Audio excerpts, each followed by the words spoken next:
Hola chicos, en esta segunda clase hablaremos de los ángulos y la circunferencia trigonométrica. Antes de comenzar con el tema, debemos recordar que un ángulo es la porción del plano limitada por dos semirrectas que poseen un origen común, como se visualiza en la imagen. Además, debemos saber que un ángulo es positivo si OA, la semirrecta OA, rota en sentido contrario al giro de las manecillas del reloj, o también conocido como sentido antihorario, hasta OB. En cambio, en ángulos negativos, si OA rota en el mismo sentido del giro de las manecillas del reloj hasta OB. Cuando medimos un ángulo, lo que realmente hacemos es ver qué parte de la rotación total ha recorrido la semirrecta OB o lado terminal. Mientras mayor sea el recorrido del lado terminal OB, mayor será el ángulo. Si la rotación es completa, en el sentido contrario a las manecillas del reloj, se tendrá un ángulo de 360 grados. Las medidas de los ángulos pueden ser expresadas en sistema centesimal, sistema sexagesimal y sistema radian. El sistema centesimal es una 400ª parte del ángulo completo, mientras que el sistema sexagesimal es aquel en el cual el círculo se fragmenta en 360 divisiones llamadas grados. Estos a su vez se subdividen en 60 minutos y cada uno de estos en 60 segundos, lo cual indica que usando este sistema un ángulo puede ser expresado en grados, minutos y segundos. El sistema radian es aquel en el cual el círculo se fragmenta en 2 pi radianes. Un radian es aquel ángulo central de una circunferencia al que le corresponde un arco de longitud igual al radio. Para hacer una conversión entre grado sexagesimal y radian, bastará con recordar que 360 grados de un círculo equivalen a 2 pi radianes, lo cual es equivalente a decir que 180 grados es igual a pi. Por lo tanto, un radian será igual a 180 grados entre pi. En general decimos que para convertir de grados a radianes multiplicamos el valor del ángulo en grados por pi sobre 180 grados. Mientras que para convertir de radianes a grados se multiplica el valor del ángulo en radianes por 180 grados entre pi. Ahora hablaremos de la circunferencia trigonométrica. Cuando sobre un sistema de coordenadas y con centro en el origen se construye un círculo de radio igual a 1, resulta una figura que se llama círculo trigonométrico o circunferencia trigonométrica. En dicha figura pueden observarse 4 regiones iguales llamadas cuadrantes, los cuales se denotan con 1, 2, 3 y 4 en números romanos. De acuerdo al cuadrante en el que esté ubicado el lado terminal del ángulo, lo clasificaremos como ángulos del primero, segundo, tercero o cuarto cuadrante, como se observa en la imagen a la izquierda. Un ángulo tiene sentido positivo si la trayectoria seguida para generarlo, partiendo desde el lado inicial hasta el lado terminal, es en dirección contraria al movimiento de las manecillas del reloj, o sea, un movimiento antihorario. En cambio, un ángulo tiene sentido negativo si la trayectoria seguida para generarlo, partiendo desde el lado inicial hasta el lado terminal, es en la misma dirección de las manecillas del reloj, un movimiento horario. Partiendo de la circunferencia trigonométrica de radio unitario e imaginando que el punto P de coordenadas XY parte de A y hace un recorrido a través de la circunferencia, moviéndose en el sentido contrario a las agujas del reloj, podemos definir las razones trigonométricas del ángulo alfa o del arco AP de la siguiente forma. Recordando que seno de alfa será igual a cateto opuesto sobre hipotenusa, tenemos que esto es igual a y sobre 1, siendo 1 el radio de la circunferencia. Por lo tanto, seno de alfa es igual a y. Para la relación de coseno de alfa, el cual es cateto adyacente sobre hipotenusa, esto será igual a x sobre 1, por lo tanto, el coseno de alfa es igual a x. Por último, la tangente de alfa la podemos definir como seno de alfa entre coseno de alfa.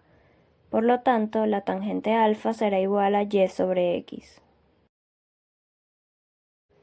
El signo de las razones trigonométricas dependerá del cuadrante en el que se encuentre situado el ángulo, ya que entonces se conoce el signo de la abscisa y de la ordenada. Por lo tanto, podemos decir que en el primer cuadrante, seno, coseno y tangente son positivos. En el segundo cuadrante, seno es positivo, coseno y tangente serán negativos. En el tercer cuadrante, tangente es positiva, mientras que seno y coseno son negativos. Y en el cuarto cuadrante, coseno es positivo, mientras que seno y tangente serán negativos. Es importante hacer notar que las funciones cosecante, secante y cotangente son inversos de seno, coseno y tangente, por lo que los signos de estas serán iguales a los de su inversa. Sea alfa un ángulo, su opuesto será menos alfa. Si sobre el semieje positivo de las x de un círculo unidad llevamos los lados de origen de los ángulos alfa y menos alfa, se forma la figura mostrada a la izquierda. En el ejemplo tenemos que seno de alfa es igual a y. Si multiplicamos la primera expresión por menos 1, tenemos la segunda, menos seno de alfa es igual a menos y. Por lo tanto, al comparar estas expresiones podemos resumir que seno de menos alfa será igual a menos seno de alfa. Haciendo este mismo estudio con coseno y tangente, tenemos que coseno de menos alfa será igual a coseno de alfa y que tangente de menos alfa será igual a menos tangente de alfa. Esto ocurre igual con sus inversas. La conversión de una función trigonométrica de un ángulo cualquiera en otra función equivalente de un ángulo del primer cuadrante recibe el nombre de reducción de ángulos al primer cuadrante.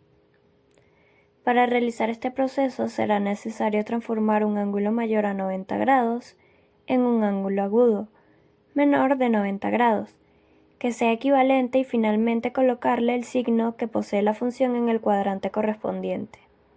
En el primer caso, el ángulo se encuentra en el segundo cuadrante. Por lo tanto, el alfa resultante será igual a 180 grados menos θ, como se observa en la imagen a la derecha, resultando un ángulo agudo. En el segundo caso, el ángulo se encuentra en el tercer cuadrante. Por lo tanto, el alfa resultante será igual a θ menos 180 grados. Esto nos garantiza un ángulo menor a 90 grados, como se observa en la imagen. En el tercer caso, el ángulo se encuentra en el cuarto cuadrante. Por lo tanto, el alfa resultante será igual a 360 grados menos θ, garantizando un ángulo agudo como se observa en la imagen a la izquierda. Por último, tenemos el caso en que el ángulo es positivo y mayor a 360 grados. Si el ángulo es mayor a 360 grados, se procede a dividir su valor entre 360 y se toma el residuo. Al dividirse, no deben ser eliminados los ceros del dividendo ni del divisor, ya que esto altera el resultado del residuo. Una vez finalizada esta clase y la clase práctica, se tiene la siguiente evaluación. Un taller de ejercicios que consta de: la primera pregunta, expresa en grados los siguientes ángulos. A continuación se tienen 6 ángulos los cuales deben ir acompañados de su correspondiente cálculo. La siguiente pregunta expresa en radianes los siguientes ángulos. Al igual que la pregunta anterior, se tienen 6 ejercicios que deben ir acompañados de su correspondiente cálculo. En el siguiente ejercicio se debe expresar cada uno de los ángulos dados como función de un ángulo agudo positivo y obtener su valor, recordando que un ángulo agudo es aquel menor a 90 grados. Se tienen 7 ejercicios que deben resolverse mostrando su paso a paso. Luego se debe determinar seno, coseno y tangente de los 8 ángulos que se muestran. Una vez se tenga esto, se debe calcular cosecante, secante y cotangente de cada uno de ellos. Este taller será evaluado con el siguiente instrumento: resolución de ejercicios 12 puntos, puntualidad 2, seguimiento de instrucciones 3 y por último limpieza y organización 3 puntos. Todo esto suma 20. Las indicaciones para este taller son: el trabajo debe ser a mano, con portada y luego escaneado. Es por esto que se pide que la letra sea legible y la imagen debe ser tomada con buena iluminación. Esto será evaluado en el apartado de limpieza y organización. Una vez escaneado el trabajo, debe ser enviado al correo cateringpiso.gfm@gmail.com. Si lo envían a otro correo, no será revisado. La actividad tiene una ponderación del 25%. La fecha de entrega es el día 1 de noviembre del 2021. Si no entrega la actividad hasta la fecha propuesta, tiene oportunidad hasta el 15 de noviembre del 2021, pero con una ponderación del 20%. Después de este tiempo tendrá nota de 0,1 en la actividad. Cualquier duda, estoy disponible por el WhatsApp en el horario de 7 a.m. a 5 p.m. Éxito, chicos, espero buen trabajo de nuevo.